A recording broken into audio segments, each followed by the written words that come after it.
পাচ্ছেন আর কিছুক্ষণের মধ্যে মহারাজ আসছে। হ্যাঁ, মহারাজ আসার টাইম হয়ে গেছে প্রায়। হ্যাঁ, আপনার বাজছে 5:49। আজ শ্রীকৃষ্ণর জন্মোৎসব। তো আপনারা আসুন, যারা এখনও আসেননি তারা চলে আসুন তাড়াতাড়ি। হ্যাঁ, আর কিছুক্ষণের মধ্যেই মহারাজ আসতে আরম্ভ করেছে। আর আপনারা আজ श्री हनुमान जी महाराज की जय, पूज्य सतगुरु महाराज की जय। जय जय श्री राधे, जय जय श्री राधे, जय जय श्री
मंगलम पुंडरीकाक्ष मंगलाय तनो हरे। हरे कृष्ण कृष्ण कृष्ण हरे हरे, हरे राम राम राम हरे हरे।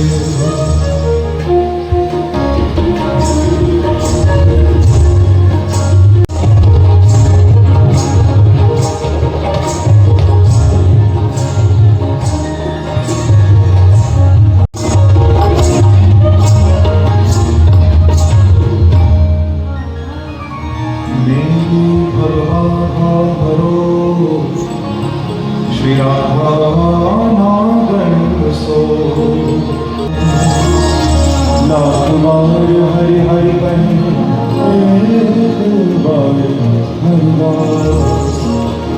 अति प्रसन्न श्री रामगिरी सदा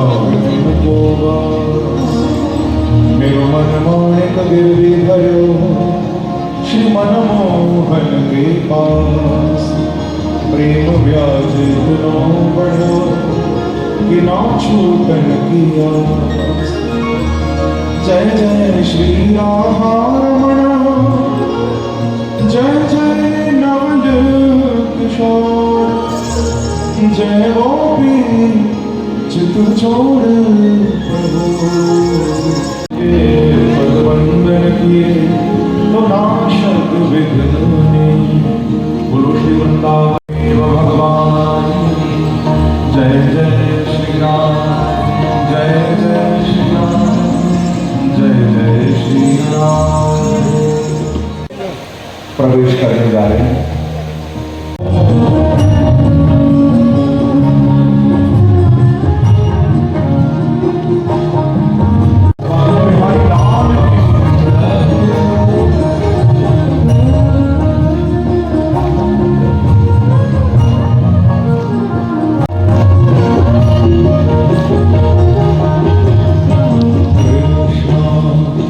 गोविंद मुरली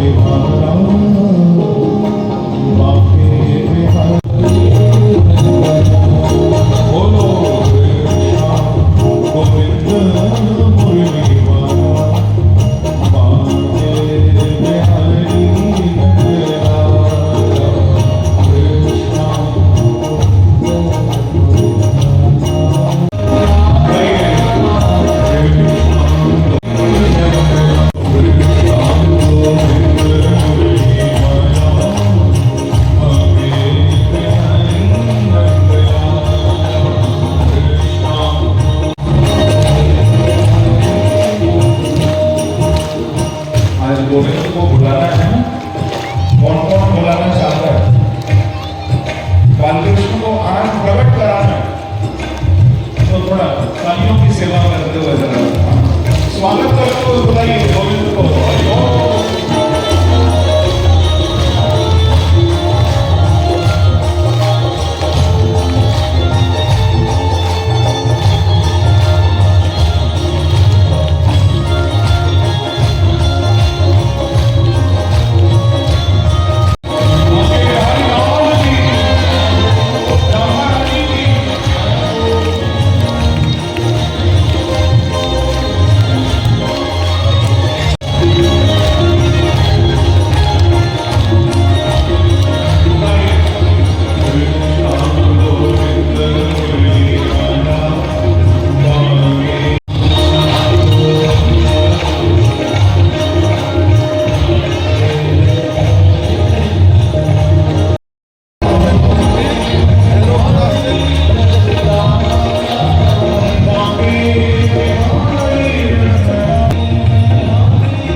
राधे राधे कन्हैया लाल की जय। आज हमारे सुपरस्टार हीरो कन्हैया जी आने वाले। आज इस खुशी में बाग बाग हो गए, पूरा पंडाल भरने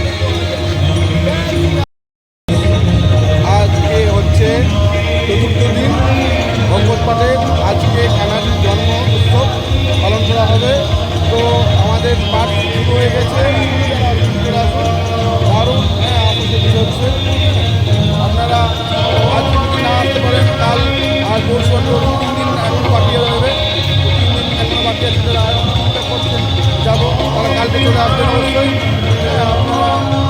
আপনারা আগের আমার ভিডিও দেখেছেন, কীভাবে আসবেন আপনাকে বলে দিচ্ছি, আরেকবার বলে দিচ্ছি। আপনি নামবেন আসানসোল, আসানসোল থেকে আপনারা অ্যাপ্লিকেশন করতে, আমাদের কোনো অসুবিধা হবে না। আপনারা চলে আসবেন, যদি অসুবিধা হয় ঠিক আছে, আপনারা আমার ইয়াতে কমেন্টে জানাবেন, ফোন নম্বর দিয়ে দেবো, আর কোনো অসুবিধা হবে না।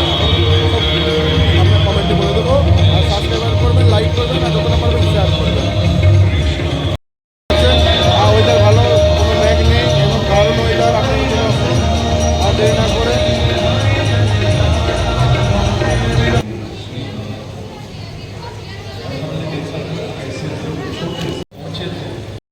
আরম্ভ হয়ে গেছে। এতক্ষণ আস্তে আস্তে দেখতে পাচ্ছেন না, এতক্ষণ আসছে। আপনারা চলে আসছেন, যারা এখন আসবেন। सबकी ये कोई और नहीं कह रहा, ये एक माँ अपने बेटे को बोल रही है भागवत में। और माँ के ऐसे शब्द जब ध्रुव को प्राप्त हुए,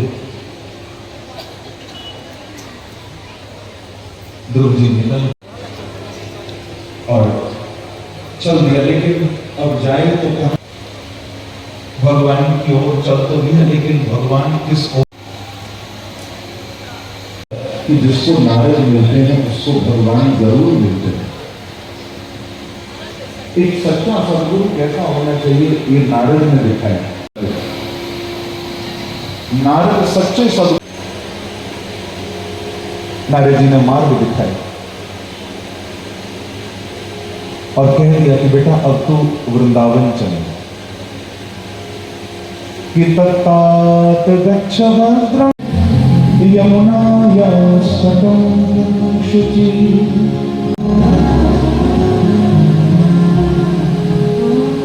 नारद ने बताया कि बेटा तू वृंदावन चला जा, वृंदावन चला जा।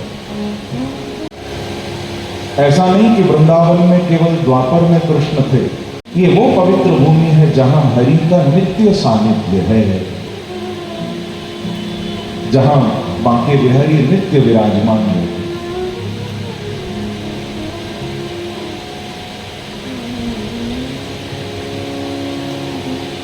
ऐसी वो महाराज अद्भुत भूमि, इनको अचानक अथाह संपत्ति मिल गई है। ऐसे आज ध्रुव जी भगवान को देख रहे हैं, मानो क्या पा लिया। और कुछ ना बोलना भी चाहते हैं, लेकिन शब्द नहीं निकल रहे मुख से। बोल नहीं पाया। भगवान समझ गए। भगवान ने तुरंत अपना शंख लिया, पस्पर्श बालम कृपया कपोले, अपना पांचजन्य शंख लेकर ध्रुव के गालों से ऐसे लगाया। भगवान का जो शंख है बंधुओं, भगवान के शंख में समग्र ज्ञान, समग्र विद्या, सरस्वती मानो। हम सबके जीवन की डोर तो उसके हाथ में है। भूतानाम अगतिम गतिम, शास्त्र कहते हैं। हमको क्या गति मिलने वाली है, गति मिलेगी, सदगति मिलेगी, दुर्गति मिलेगी, ये सब ईश्वर के हाथ में। हमारा हिसाब किताब, लेखा जोखा सब उसके पास पहुंचता है। एक बार एक बड़ी अद्भुत घटना घटी। प्रेम से कहो श्री राधे श्री राधे। एक ना किसी राजा के दरबार में, ध्यान से सुनना, एक राजा के दरबार में कोई संत आया। उस संत को राजा ने ऐसे ही आते ही प्रश्न किया कि महाराज तुम लोग ये भगवान भगवान करते फिरते हो, तुम संतों का तो यही काम है, जहां जाते हो वहीं कीर्तन गाते हो, वहां ईश्वर की महिमा गाते हो, थोड़ा हमको ये तो बताओ कि आखिर तुम्हारा ये जो भगवान है, ये भगवान करता क्या है? उस संत को पूछा कि भगवान का काम क्या है, क्यों तुम इतना भगवान भगवान करते हो, भगवान करता क्या है? बड़ा अभिमानी राजा था। तो संत ने उसको बड़ी विनम्रता से कहा कि ठीक है, आपका प्रश्न क्या कमी? बोले तुमने प्रश्न तो किया, लेकिन तुम ऊपर बैठे हो, मैं नीचे खड़ा हुआ हूं। प्रश्न करने का यह तरीका नहीं होता। राजा आप बताओ मुझे थोड़ा।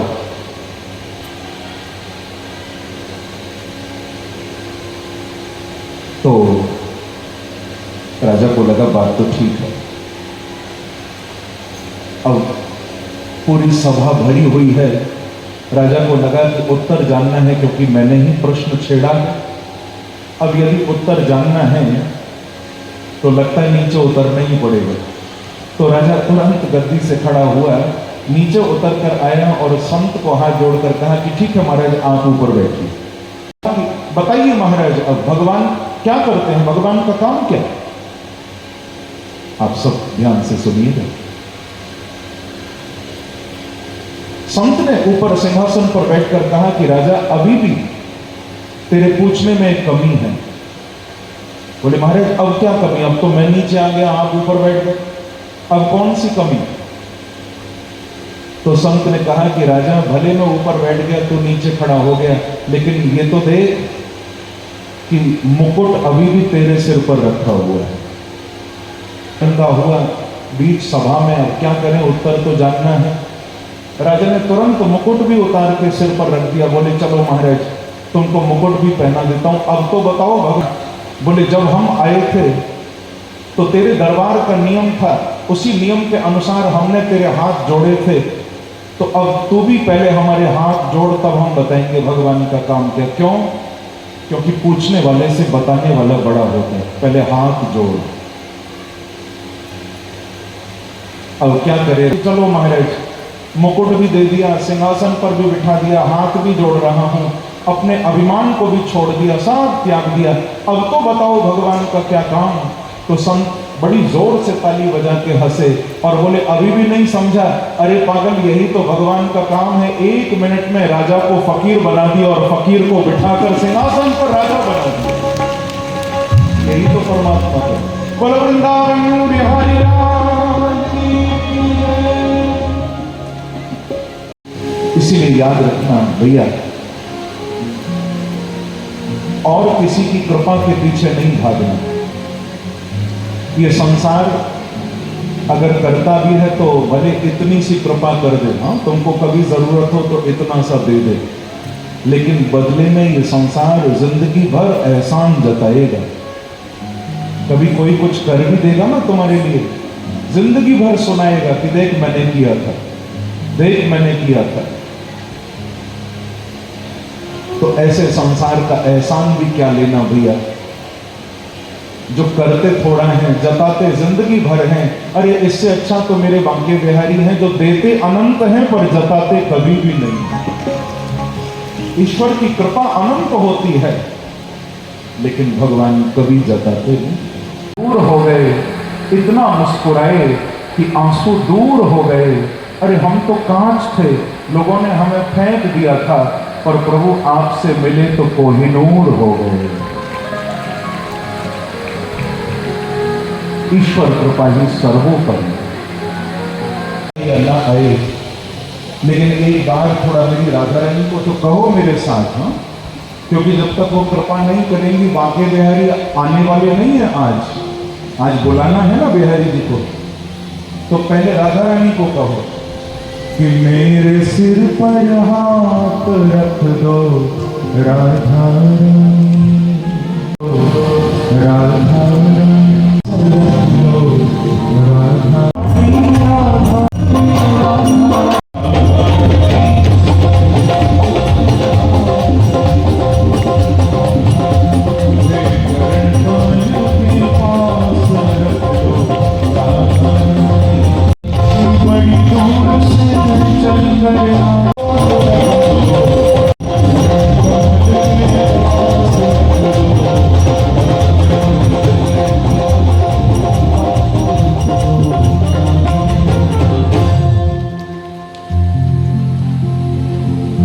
तो स्वयं मोती हार चढ़ाया वृंदावन बिहारी का। जय जय श्री राम। तो बंधुओं, भगवान की कृपा जिस पर हो जाए फिर उसको किसी की कृपा नहीं चाहिए।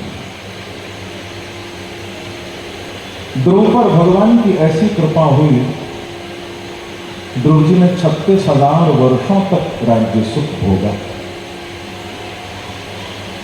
अंत में श्रीमद् भागवत में इस प्रसंग के लिखा है कि मृत्योर मूर्धनि पदम दत्वा, श्री ध्रुव जी महाराज मृत्यु के भी मस्तक पर चरण रख के देखो और संसार से गए। हम लोग जब अंतिम समय आता है ना तो मृत्यु हमारे ऊपर आके बैठती है, लेकिन ध्रुव जी ने जो भजन किया उस भजन का प्रभाव देखो। ध्रुव पर मृत्यु नहीं आई, भगवान के धाम से विमान लेने आया था और मृत्युदेव ध्रुव के चरणों में झुक गए। मृत्यु के मस्तक पर पैर रख के ध्रुव विमान में जाकर बैठे। मृत्यु और मूर्धनि पदम दत्वा, ऐसा भागवत में लिखा।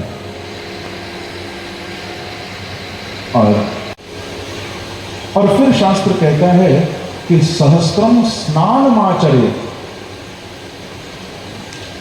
100 काम छोड़ने पड़े तो छोड़ दो, टाइम से बैठकर भोजन करो। 1000 काम, सहस्त्रम 1000 काम छोड़ने पड़ जाए वो भी छोड़ दो, लेकिन समय से स्नान करो, शरीर को भी पवित्र रखो। टाइम से भोजन करो, 1000 छोड़ दो, समय से स्नान करो। और फिर कहते हैं 1,00,000 काम छोड़ने पड़े तो छोड़ दो, लेकिन जरूर अपने जीवन में दान करो, दातव्यम। जरूरतमंद यदि कोई है तो उसको दो। और अंतिम बात, कोटिम त्यक्त्वा, बोले 100 नहीं, 1000 नहीं, करोड़ नहीं, अनंत अनंत काम क्यों न छोड़ने पड़ जाए महाराज, लेकिन फिर भी जब मौका मिले बांके बिहारी और राधा रानी का भजन करोगे।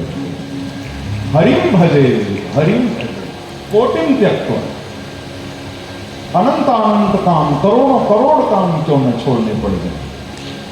भगवान को याद करो, भगवान को पूछो। ये ध्रुव जी के प्रसंग से शिक्षा है। श्री राम अश्वमेध यज्ञ किए थे, पृथ्वी पर सुंदर सुंदर नगर, सुंदर सुंदर ग्रामों की स्थापना की थी। बड़ी अच्छी प्रकार से प्रजा का पालन किया था। सनत कुमारों से सुंदर इनका सत्संग भी हुआ था। इनके पुत्र हुए विजिताश्व, विजितासु के पुत्र हुए थे हविर्धान, हविर्धान जी के पुत्र हुए थे प्राचीन वर्ही, और जिन प्राचीन वर्ही महाराज के 10 पुत्र प्रचेता कहलाए, और इनके वंश में ही आगे चलकर महाराज प्रचेताओं को भगवान शिव ने नारायण सरोवर पर बड़ा सुंदर रुद्र गीता का उपदेश श्रीमद् भागवत পাচ্ছেন আরম্ভ হয়ে গেছে অনেকক্ষণ ধরে কি পাচ্ছেন আজকে বৃন্দাবন থেকে যে আজকে হবে আপনার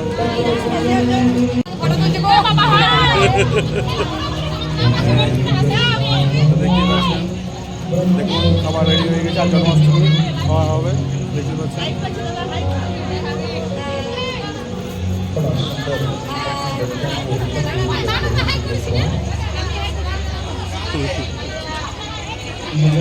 राधे राधे राधे राधे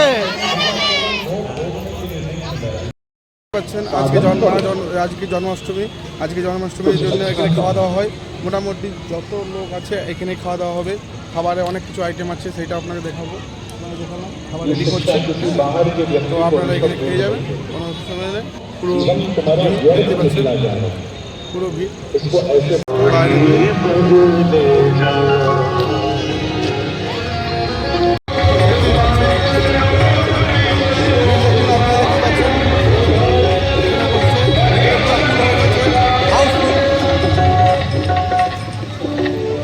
वैसे तो मैंने कहा था कि ये ब्राह्मण नहीं वृंदावन बन गया,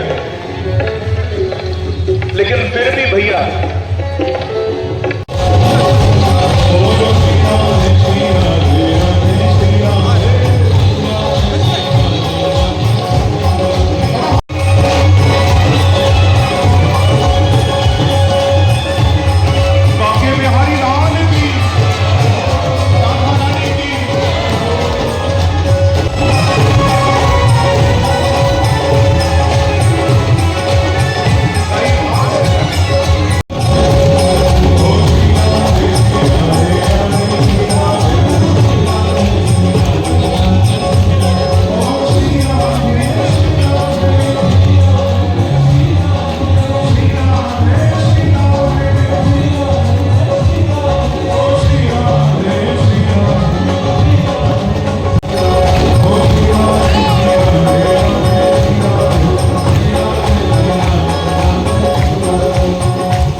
अपने किसी रिश्तेदार के लिए तो नहीं बजा रहे, ये किसके लिए बजा रहे हो?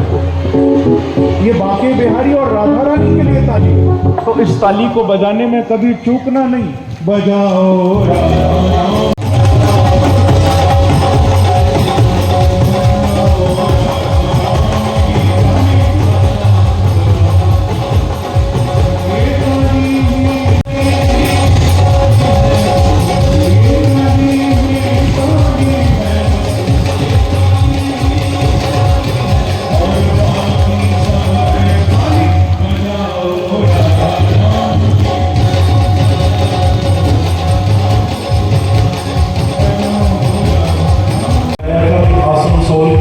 बड़ा कमाल का नाचते हैं,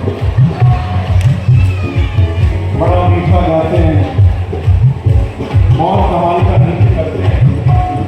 अरे भैया आज गोपाल प्रकट होने वाले अभी हमारे बीच, आज नहीं नाचे तो कब नाचोगे? बोलो हाँ तो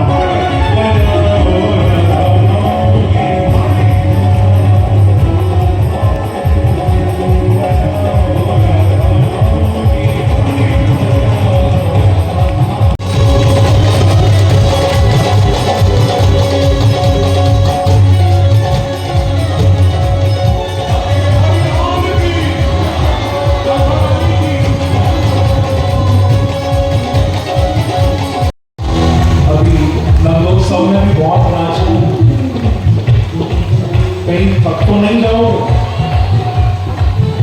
अभी नगोत्सव के लिए थोड़ी एनर्जी, थोड़ी ताकत बचा के रखो। इतना नाच नहीं लेना कहीं बेहोश हो जाओ। आराम से थोड़ा, केवल दोनों हाथ उठाकर 2 मिनट राधा नाम ताली बजाते हो। राधे राधे राधे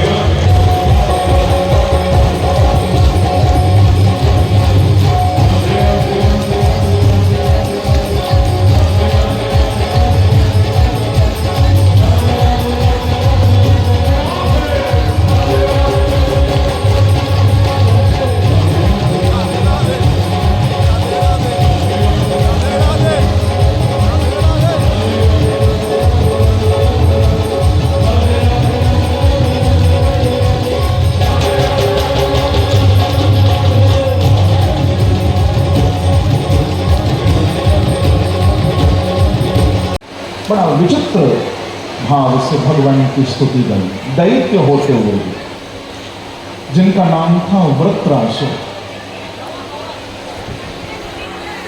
ये वृत्रासुर त्वष्टा के यज्ञ से प्रकट हुए थे, जिनके पुत्र विश्वरूप को इंद्र ने मार डाला था।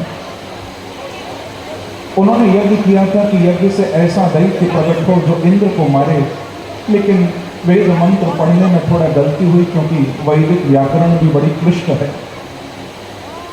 स्वरों की गलती हुई और अर्थ यह हो गया कि इंद्र जिसको मारे, ऐसा इंद्र शत्रु यज्ञ से उत्पन्न हो, तो वृत्रासुर प्रकट हुए थे। ये थे तो असुर, लेकिन ऐसी कृपा इन पर हुई कि असुर होते हुए भी जब इंद्र इनको मारने जा रहा था, संत दधीची ऋषि की हड्डियों से बना हुआ वो वज्र था जो इनके ऊपर पड़ने वाला था। ये मरने वाले थे और ऐसे समय में इन्होंने बड़ी सुंदर स्तुति भागवत में भगवान की गई। वृत्रासुर प्रभु को कहते हैं कि अहम हरे तब पादित मूल नहीं चाहिए तुझे, प्रेम से कहो श्री राधे, कहीं तू भगवान ही तो बनना नहीं चाहता। बोले प्रभु कैसी बात करते, न देव न दानव न मानव, मुझे कुछ नहीं बनना। बोले फिर क्या बनना? बोले हे बांके बिहारी, आगे कभी मुझे जन्म देना तो भले अपना दास भी न बनाना, पर इतनी कृपा करना अपने दासों का दास मुझे जरूर बना देना। दासानो दासो भवितास्मि भूयः, मैं आपके दासों का दास बन जाऊंगा, ऐसी कृपा करें। और वो वज्र इनके ऊपर पड़ा, इनको भगवान ने सदगति प्रदान की। देखो कथाएं बहुत हैं अभी, तो मैं समास और व्यास पद्धति से आपको लेकर चल रहा हूं, नहीं तो ये प्रसंग तो भागवत के ऐसे हैं कि एक एक प्रसंग पर कम से कम एक एक दिन तो कथा होनी चाहिए। लेकिन हम भागवत के सप्ताह के एक क्रम में बंधे हुए हैं, उसी अनुसार हमको कथा करनी पड़ेगी। इन वृत्र महाराज का पूर्व जन्म भी सुखदेव जी ने सुनाया। ये पूर्व जन्म में चित्रकेतु नाम के गंधर्व थे और इन्होंने अपराध किया था, जिस कारण से मां भगवती के शाप से ये असुर बने। ये भी सुनाया सुखदेव जी ने, चित्रकेतु की कथा भी सुनी। आगे पुंसवन व्रत का वर्णन किया इसी छठे स्कंद के अंत में। यहां से श्रीमद् भागवत का सप्तम स्कंद प्रारंभ हुआ। समः प्रियः सुरब्रह्मन् भूतानां भगवान स्वयं इंद्रस्यार्थे। तू कहता है विष्णु विष्णु नारायण नारायण, ये तो बता कि तेरा वो विष्णु रहता कहाँ है? कहाँ है तेरा नारायण? तू इतनी बड़ी बड़ी बातें करता है, मैं तो खुद तेरे उस विष्णु को ढूंढ रहा हूं, क्योंकि उसने मेरे भाई को मारा था। कल आपने कथा सुनी थी ना, भगवान ने 12 अवतार लेकर हिरण्याक्ष को मारा था। हिरण्यकश्यप बोला उसने मेरे भाई को मारा, मैं तो खुद उसको ढूंढ रहा हूं, कहां है तेरा भगवान? तो प्रहलाद जी बोले कि पिताजी कहां नहीं है मेरा भगवान? वो तो सर्वत्र है, कहां नहीं है? जो कहता है ना कि कहां है भगवान, उससे बड़ा कोई पागल नहीं होगा भैया। जिसको ईश्वर के होने में संदेह है, क्योंकि कई बार ऐसा होता है कि व्यक्ति इसको भी तर्क से सिद्ध करना चाहता है। व्यक्ति कहता है कि अगर तुम्हारा भगवान है तो हमें दिखाओ कहां है। ऐसा लोग कहते हैं, हमको दिखाओ कहां है तुम्हारा भगवान। मुझे कहना पड़ता है, तुमने रात में स्वप्न देखा था? सोते हो तो सपना देखते हो ना? तुमने रात में स्वप्न देखा? बोले महाराज देखा। बोले मुझे दिखाओ। दिखा पाओगे? बता पाओगे? दिखा नहीं पाओगे। आपने जो स्वप्न देखा होगा आप उसको बता सकते हो कि महाराज हमने सपने में ये देखा, तुम बता सकते हो, पर अपना स्वप्न तुम दूसरे को दिखा नहीं सकते। ऐसे ही भैया बांके बिहारी तो सर्वत्र हैं, पर दिखाई उसको देते हैं जिस पर कृपा करते हैं, और जो देख लेता है वो बता तो सकता है पर दिखा नहीं सकता है। दर्शन वही करता है जिस पर कृपा होती है। ये कोई खिलौना थोड़ी है कि लाओ हमें दिखाओ, अरे जिस पर कृपा होगी वो देखेगा। गीता में कहा अहम आत्मा गुणाकेश, आत्मा बनकर सब में बैठे। अच्छा, ये मेरे हाथ में तलवार देख रहा है, क्या इसमें भी है? बोले बिल्कुल पिताजी, इस तलवार में भी मेरे प्रभु बैठे। अरे भैया प्रहलाद, ये तो चमत्कार हो गया, तुझ में भी है, मुझ में भी है, इस तलवार में भी है, तो फिर तू बीच सभा में एक खंभ देख रहा है, क्या इस खंभ में भी तेरे भगवान बैठे? तस्मात् स्तंभेन दृश्यते। तो कहा पिताजी आपकी नजर से भले न दिखाई देते हो, पर मैं तो जहां देखता हूं मेरे बांके बिहारी ही मुझे दिखाई देते, मुझे खंभे में भी दिखाई दे रहे हैं। ये तो कमाल हो गया प्रहलाद। अगर ऐसा है, इस खंभ में भी तेरे भगवान बैठे हैं, तो आज खंभ से प्रकट होने चाहिए। भैया ऐसा बोला उसने और दौड़ता हुआ खंभे के पास गया, एक मुष्टि जोर से खंभ के बीच में मारा, और मुक्का पड़ते ही झट उस खंभ के 2 टुकड़े हो गए। अंदर से एक झूलता हुआ ना सिंहासन निकल पड़ा, और उस सिंहासन के ऊपर जिनका मुख तो सिंह जैसा और जिनका शरीर नर जैसा, साक्षात नरसिंह भगवान प्रकट हो गए। और नरसिंहदेव भगवान की जय, जय श्री राम।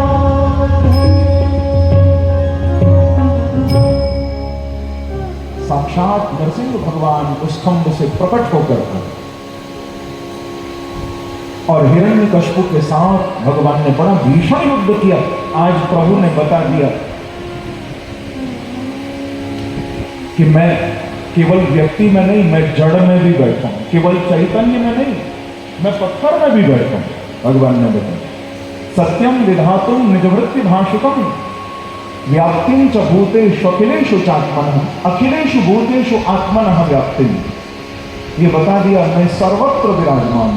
आपने ये जो अवतार लिया ये मेरे पिता को मारने के लिए नहीं लिया, मेरे पिता को मारने के लिए तो तुम कहीं से भी आ सकते थे, लेकिन आज जो तुम खंभ से निकले हो प्रभु, मुझे तो ऐसा ही लगता है क्योंकि मेरे मुख से निकल गया था कि मेरे प्रभु खंभे में बैठे। मेरे मुख से ये बात निकली थी कि मेरे नारायण इस खंभ में बैठे हैं, और आप कभी नहीं चाहते कि तुम्हारे भक्त की वाणी झूठी हो, तो अपने भक्त की वाणी को सत्य करने के लिए आप खंभ से नृसिंह बनकर प्रकट होते। अपनी दौलत पे नाज करते हैं, कुछ लोग अपनी शोहरत पे नाज करते हैं, पर जिनको मेरे बांके बिहारी मिल जाते हैं वो तो अपनी किस्मत पे नाज करते हैं, वो अपनी किस्मत पे नाज। गजेंद्र तो पशु था, उसे भी भगवान। सच तो यह है कि ऊपर ऊपर से गाते हैं, मंदिर में भी आ रहे हैं, अंदर से नहीं गाते। अंदर तो यही गा रहे हैं, तन मन धन सब में प्रभु सब कुछ है मेरा, मिल जाए तो पड़ोसी कभी मेरा, मेरा मुझको दे दे क्या लगे दे। ओम जय जगदीश। प्रेम से कहिए श्री राधे। भैया भगवान को धोखा देने से क्या होगा? कहने का अभिप्राय देव दानव मानव सब लक्ष्मी के पीछे भाग रहे हैं, लेकिन मालूम है भागवत की कथा इतनी अद्भुत है, सब लक्ष्मी के पीछे भाग रहे थे, पर लक्ष्मी जी माला लेकर दौड़ी दौड़ी गई, लक्ष्मी ने किसी को नहीं अपनाया।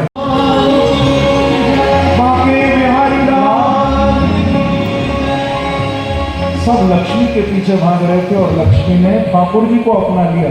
कहने का यही अर्थ है भैया, तुम जितना लक्ष्मी के पीछे भागोगे उतना लक्ष्मी तुमसे आगे भागेगी, पर यदि तुम बांके बिहारी के पीछे भागने लगोगे तो लक्ष्मी तुम्हारे पीछे भी भागना शुरू कर देगी। क्योंकि लक्ष्मी तो प्रभु के पीछे भागती है। सब लक्ष्मी के पीछे भागते हैं, लक्ष्मी नारायण के पीछे भागते हैं। श्री सुखदेव जी महाराज कहते हैं देवताओं के गुरु, लेकिन असुरों ने गुरु बनाया शुक्राचार्य जी। ये शुक्राचार्य भी बड़े प्रतापी महापुरुष हैं। आना पड़ा और राजा बलि को इतनी ताकत मिल गई कि स्वर्ग के राजा बन गए बलि। आप लोग कहोगे कि देवताओं ने अमृत पी लिया तो क्यों भागना पड़ा? अरे अमृत पी के तो अमर हो गए, मर नहीं सकते। देवताओं को पूछा किसी ने कि देवताओं अमृत पी चुके हो, मर नहीं सकते, अमर हो गए, फिर क्यों भागते हो, फिर क्यों डरते हो? तो देवताओं ने कहा कि आप लोग ये मत सोचो कि अमृत पी के हमको बहुत आनंद आ गया, ये समझो कि अमृत पीकर तो और मुसीबत आ गई। अरे वो कैसे? तुम तो मर नहीं सकते। तो देवता कहते हैं यही तो मुसीबत है, मर नहीं सकते तो क्या हुआ, पिट तो सकते हैं। प्रेम से कहो श्री राधे। मरते तो एक बार में मर जाते, छुट्टी होती, अमृत पी लिया, मर नहीं सकते, पिटाई खाते रहते। कभी रावण आ गया, कभी कंस आ गया, कभी ये बलि जैसे मारे दैत्य आ गए। अब क्या करें हम, मर नहीं सकते। सच तो ये है भैया कि स्वर्ग के अमृत को पीकर भी देवता सुखी नहीं है, तो उसी को मिलेगा जो बांके बिहारी और राधा रानी के नाम के अमृत को, कथा के अमृत को पिएगा। से बामन बनकर एक हाथ में कमंडल है, दूसरे हाथ में छाता है, आसन दबा हुआ है बगल में।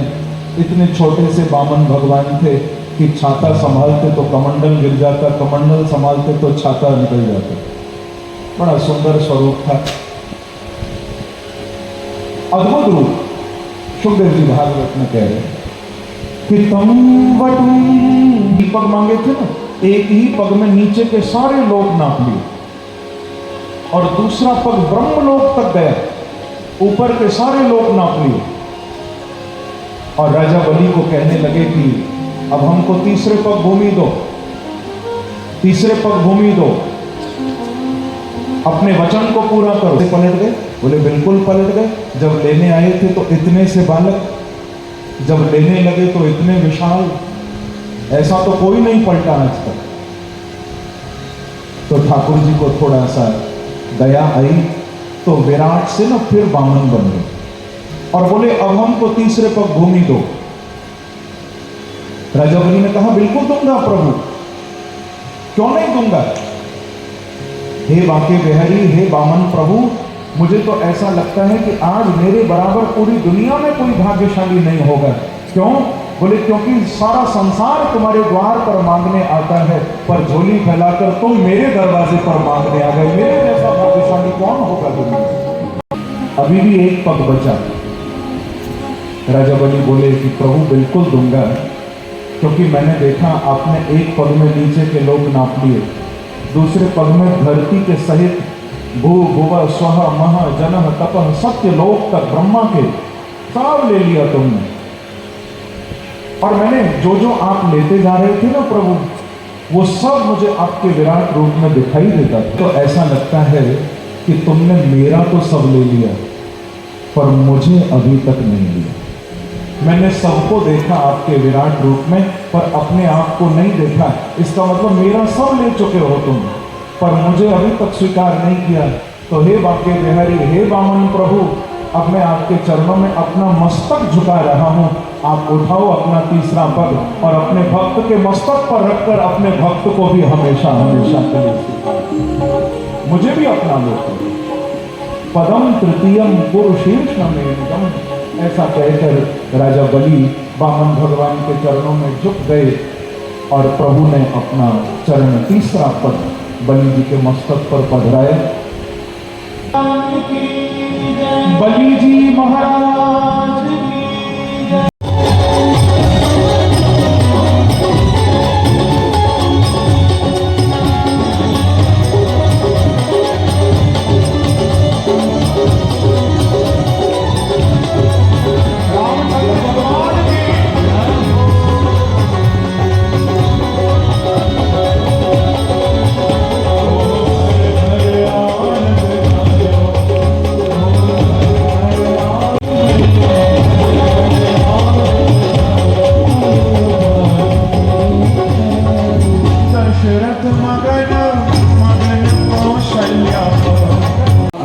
तो मुझे कोई सोता मिला न कोई सरोता मिला।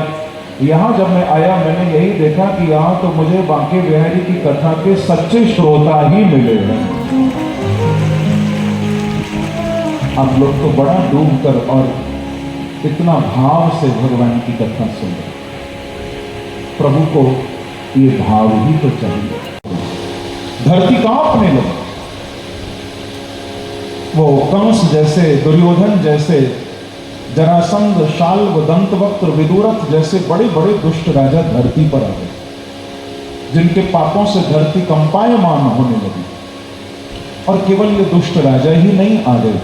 सुखदेव जी कहते हैं कि परीक्षित, अघासुर, बकासुर, अरिष्टासुर, प्रलंबासुर, व्योमा, पूरी धरती पर महाराज अधर्म ही अधर्म बढ़ने लगे। और भगवान का तो संकल्प है ना गीता में, यदा यदा ही धर्मस्य ग्लानिर्भवति भारत। श्री राम। प्रभु कहते हैं कि मैं अपनी प्राण प्रिया किशोरी जी के साथ अवतार लूंगा। ये सुनते ही सब देवता गदगद हो गए और ना सब अपने अपने लोकों में उतर। अब थोड़ा सा मथुरा की ओर चलिए। आप मथुरा में देवकी और वसुदेव का विवाह हुआ। देवकी कंस की सगी बहन नहीं थी। कंस के पिता हैं उग्रसेन, उग्रसेन के छोटे भाई थे महाराज देवक। सारी मथुरापुरी को आनंद आ रहा है। देवकी जब विदा होने लगी, आप तो जानते हो ना कि अब तो खैर उतना प्यार नहीं रहा लोगों के बीच, लेकिन आप जानते होंगे कि पुराने समय में तो एक बेटी, और भैया हमारे ब्रज में तो कहावत है कि जाके पाँव न फटी विवाई, वो पीर पराई क्या जाने। जाके पाँव न फटी विवाई, वो पीर पराई क्या जाने। और जिसने कन्याधन जना नहीं, वो बेटी की विदाई क्या जाने। इसको तो वही समझ सकता है जिसने बेटी को विदा किया है। प्रेम से कहिए श्री राधे। खुद सारथी बन गए, मैं लेके जाऊंगा।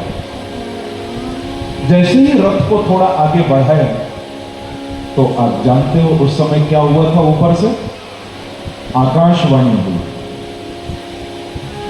कुछ लोग कहते महाराज जी आकाशवाणी हुई क्यों, चले जाते। प्रेम से कहो श्री राधे। देखो आकाशवाणी होनी बहुत जरूरी थी, क्योंकि आज वसुदेव जी के जीवन में एक उल्टा काम हो गया। उनके रथ की डोर कंस जैसे पापी के हाथ में आ गई। देखो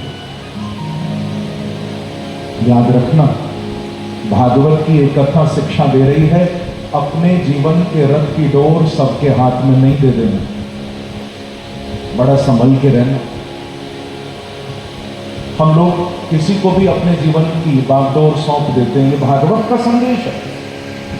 आपको मालूम होगा एक बार दशरथ ने कैकेयी के हाथ, कैकेयी को ना रथ चलाना बड़ा कमाल का आदत है। एक बार दशरथ जी युद्ध में फंस गए थे और उस समय कैकेयी उनको वहां से निकालकर रथ चलाकर लाई थी। कैकेयी ने जान बचाई थी, उसको रथ की डोर सौंपी थी दशरथ महाराज ने। और तब प्रसन्न होकर दशरथ जी ने कहा था कि आज मैं तेरे से प्रसन्न होकर तुझे कहता हूं कि तू 2 वरदान मेरे से मांग ले। तो कैकेयी ने कहा था आज नहीं मांगूंगी, टाइम आएगा तब मांगूंगी। और आप जानते होंगे कि वो टाइम कब आया था और क्या मांगा था उसने। अपने बेटे भरत के लिए राजगद्दी और भगवान राम के लिए क्या मांगा था, बोलो ना जरा, वनवास मांगा।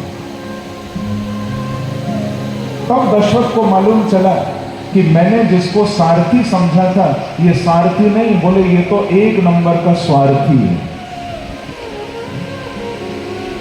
हम लोग ध्यान रखें, जिसको सारथी बना लेते हो उसको ये भी तो थोड़ा पूछा करो, सोचा करो, विचार किया करो कि वो कहीं स्वार्थी तो नहीं है।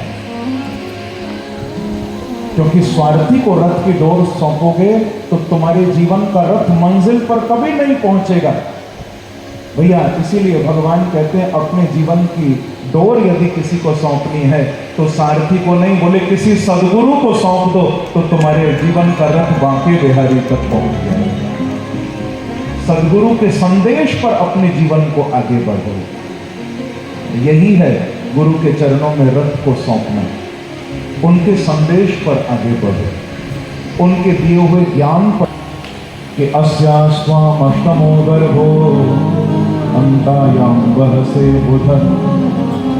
अरे पापी कंस, आज तू इतना दिखावा करता है, अपनी बहन को छोड़ने के लिए जा रहा है, सारे समाज को दिखाता है। गर्भ धारण किया तो देवकी कभी रोती हैं, कभी हंसती हैं, हर्ष शोक विवर्धन। गोप गोविरदं कृतं, भगवान योग माया को देवकी के 7वें गर्भ का आकर्षण करके माता रोहिणी के गर्भ में उनको डाला, और रोहिणी मैया के गर्भ से भाद्रपद मास जो आगे आएगा, शुक्ल पक्ष और षष्ठी तिथि छठ के दिन साक्षात रोहिणी मैया के गर्भ से दाऊ जी ने अवतार लिया। बोलो बलराम जी महाराज की, दाऊ भैया की। शेषावतार श्री बलराम जी प्रकट हुए। मथुरापुरी में हल्ला मच गया कि देवकी का 7वां गर्भ नष्ट हो गया, देवकी का 7वां गर्भ। কালকে আপনারা চলে আসবেন তাড়াতাড়ি, এসে পরে আপনারা এনজয় করবেন। হ্যাঁ, কালকে আপনার পঞ্চম দিন, আজকের মতন এখানে সমাপ্ত। রাধে রাধে। আজকের মতন এখানে রাধে রাধে। আপনার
सोते हुए आए, लगता है तुम्हारी तारीफ नहीं सुनी अभी।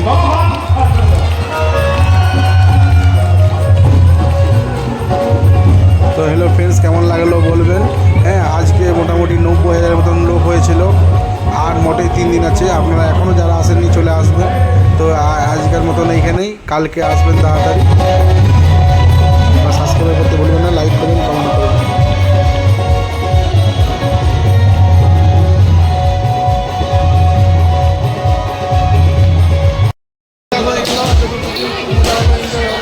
কালকে আপনারা চলে আসবেন তাড়াতাড়ি, এসে পরে আপনারা এনজয় করবেন। হ্যাঁ, কালকে আপনার পঞ্চম দিন, আজকের মতন এখানে সমাপ্ত। রাধে রাধে। আজকের মতন এখানে রাধে রাধে। আপনার